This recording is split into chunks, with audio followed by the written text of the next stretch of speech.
Hi everyone and welcome to this video. In this video we'll discuss a fairy tale from the Brothers Grimm, a fairy tale entitled The Cat and the Mouse. And I will interpret this fairy tale reading from the German original text published in 1810 in its original sort of handwritten form. There were many edited forms, versions of this book that were published later.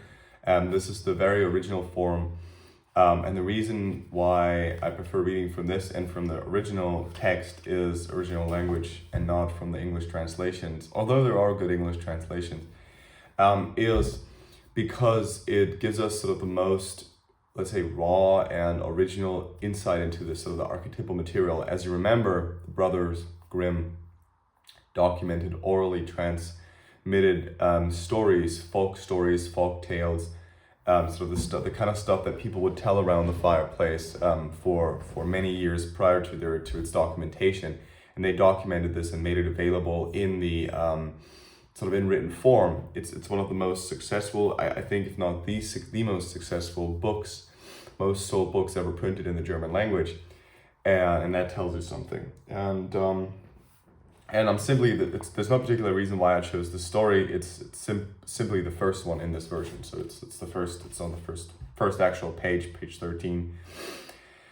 And I'll go through this again. I'll interpret this. As you know, this channel deals a lot with the Jungian perspective, so Carl Jung's psychoanalysis. So again, this story will be interpreted using the methodology that Jung proposes to interpret fairy tales, which involves the analysis of the materials sort of based on the archetypal background of the components of the story. And again, I'll do my best. I won't make this hour-long video. It'll be roughly 20 minutes, but I'll try to sort of highlight certain key points here and try to extrapolate out of the story let's say, almost a moral message. Like fairy tales always have this moral component to them. So the way we'll go through this is I'll read. First, I'll continue a brief introduction of why fairy tales may be relevant for us in as a psychological quest or as a psychological product of reflection. I'll give you an overview of the fairy tale. I'll read it out, freely translating it from this text here, and then I'll briefly go through an interpretation of it, proposed interpretation of it. Of course, you can go ahead and read it yourself, and please do so and propose other interpretations, other understandings in the comments below. And then we'll wrap it up with some concluding remarks. But let's get right into it. So why do we read fairy tales, and why should you care? So fairy tales, I made another video on fairy tales somewhere, so please go and check it out. Find it on the channel. But fairy tales in general are important because they are what Jung calls a product of the psyche. And now, products of the psyche for Jung are one of the main sources from which we can learn about psychological, let's say, structures and their interaction or intersection with the world around us. Now, it's important to understand that for Jung, these products of the psyche are reflections of how we, with our own inherent structure, deal with the world that we encounter around us. So how do we describe it? How do we describe ourselves? And essentially, description for Jung was always this interaction with a novel, let's say, instance, so sort of the non-ego aspect of ourselves. And fairy tales do play a special role because their recording sort of has been based upon sort of this orally transmitted, as I said, orally transmitted stories that we've always been telling, similar to myth, cave art. They're a very pure, let's say, original, pure is maybe the wrong word, but original, non-refined version of thought, and that's always valuable. The more sort of raw, the less polished you go, the closer you may be to sort of an archetypal perspective on reality. So without further ado, let's get into the story, because it is going to take us some time to unravel it, and I don't want to bore anyone. So again, if you want to know more about fairy tales, check out the other video. So the story is entitled of a cat and a mouse, and it starts like this. A cat and a mouse lived together, essentially, and they bought for themselves a little pot, pot with fat for the winter, and placed this pot under the altar in the church. Apparently they had church on their property. Soon after this, the cat said to the mouse, "Please allow me to go out. I have to see our godfather, Gevatter is the German word. I have to be godfather. I have to be a godfather of someone. Gevatter stehen." And the mouse allowed it. And so the cat didn't go, the cat went to the church and ate the skin from the fat pot, from the pot with the fat. The mouse asked, as the cat came home again, what the name of the child was, the name of the child that the cat was supposed to be the godfather of.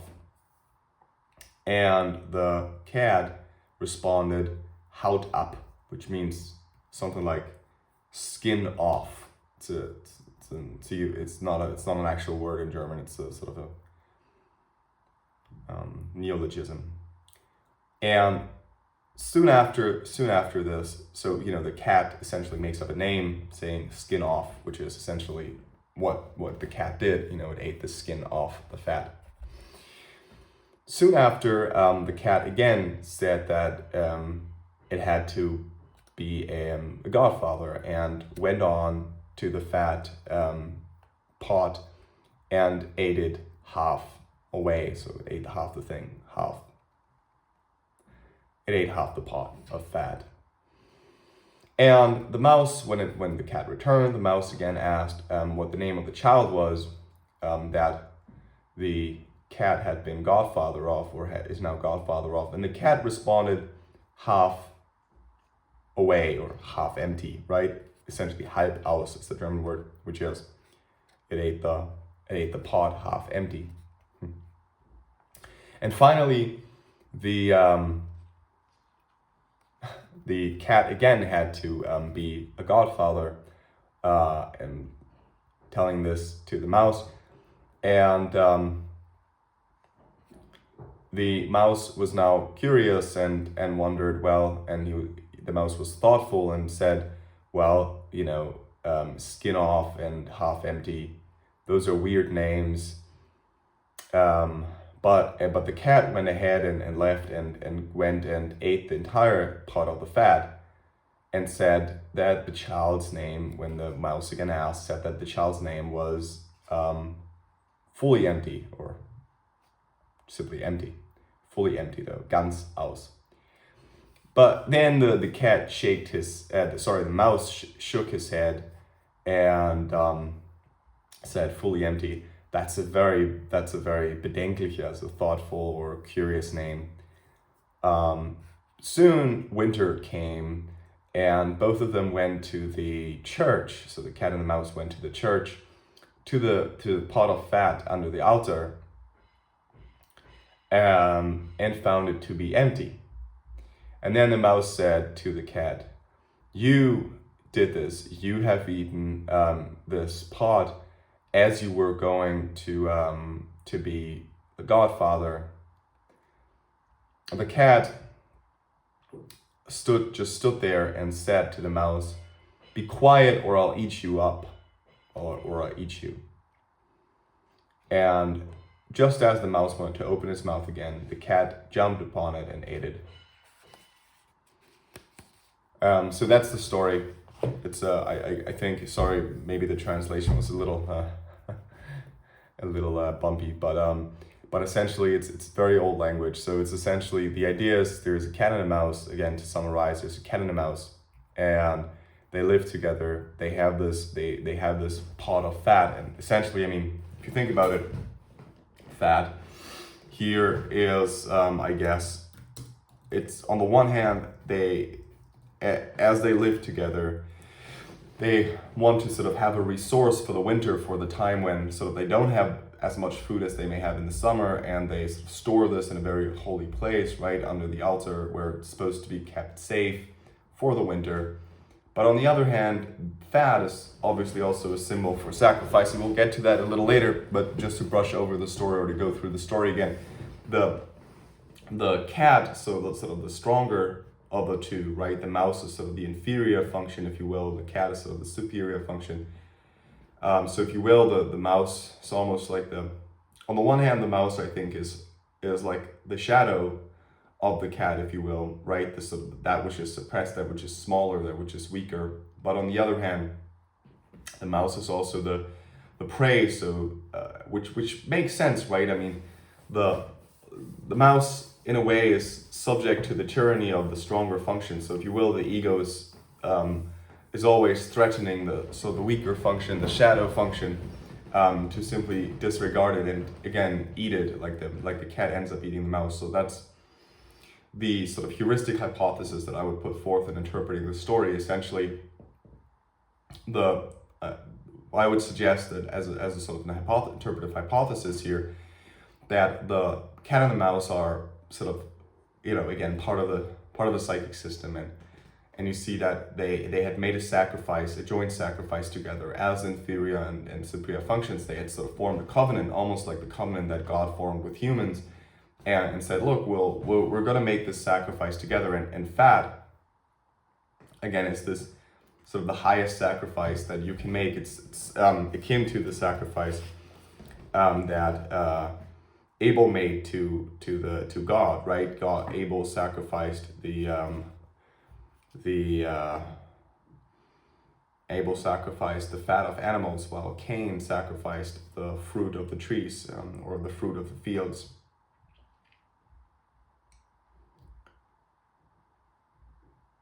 Fat, there in this context, fat is a symbol for strength. It's the place of strength. It's a symbol also for fullness. It's a symbol for, to some extent, for sin, for pride, and therefore sort of a symbol also for sin, right?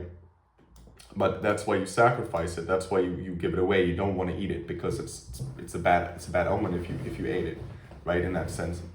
And so in this context, they have decided, so the superior function, the inferior function, this balance of the opposites. But the opposites are, in this context, again, you see this often in fairy tales. You have two opposing, sort of uneven, two brothers or sisters that are, they're sisters or brothers, but they're uneven, right? There's something about them that is, they're a pair, an uneven pair.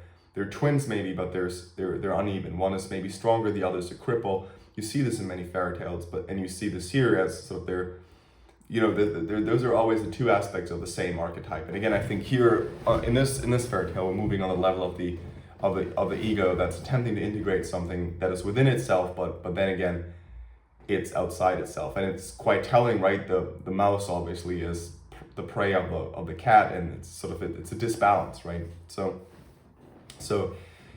But you have them together, coming together, running a house together, because they have to, right? It's always, they have to run the house together. And they've achieved something together. They've made this sacrifice and put this sort of bowl of fat or pot of fat under the altar in the church, so made a symbolic sacrifice of it. Now, they still want to not let it go entirely, but want to keep it, perhaps, we don't know this, as a reserve to eat in the winter. Now, we don't know this because the story doesn't explicitly tell us they want to go to the church and eat it in the winter. The story simply tells us they want to go to the church in the winter, perhaps simply to look at it, perhaps to put more fat into it. Like we don't know that. So I think we have to be cautious here to make sort of a hasty interpretation of it. But in any case, so the cat is assuming a spiritual responsibility, right? To be a godfather of someone is a spiritual responsibility, and the cat is using this blasphemically because it's not assuming the responsibility actually, it's actually going to the pot in the church and eating the fat. So in a way, I guess there would be more to say about this symbolically. I haven't really thought about this in its entirety, but the cat is abusing not only any excuse, but it's abusing sort of the most holy excuse to then, sort of commit the sin to eat the symbol of pride, and at the same time the symbol of the covenant that they have made with each other, to sort of join up, to be together. So the cat here is displaying ignorance, but the mouse himself is also displaying ignorance, right?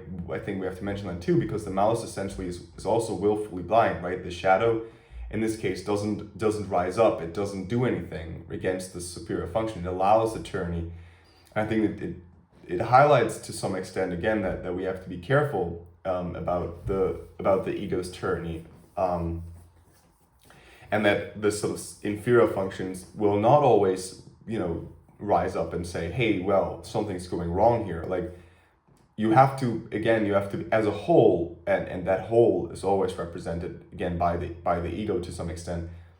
But we do have some control over this, I think. We have to be willing to see, right? You have to be willing to see. And if you hear these names that are extremely weird, like why do you only get suspicious at the third name? Why don't you go, like, why doesn't the mouse go herself to the church to check on the fat, regularly, or perhaps after the first strange name that she heard? And this is very, I think this is reflective of sort of this, let's say, ignorance also on the side of the mouse. And so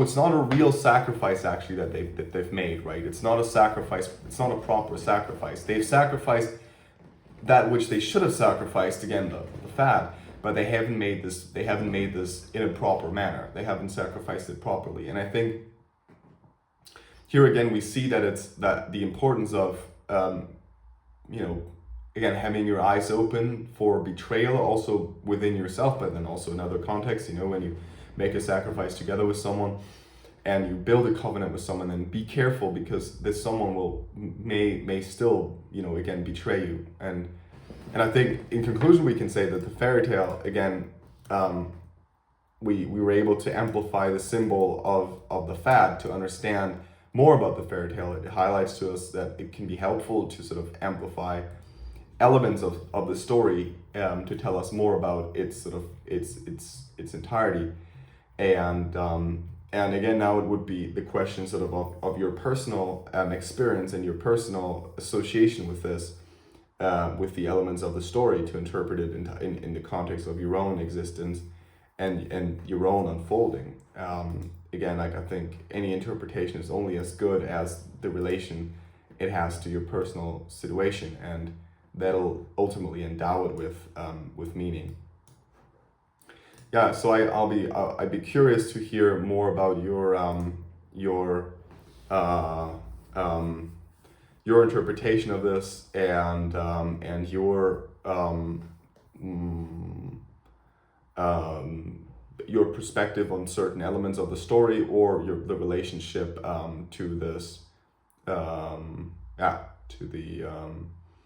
to the different elements of the story. So thank you for tuning in. Do consider to subscribe to the channel, and of course leave a like if you like this video. Thanks a lot.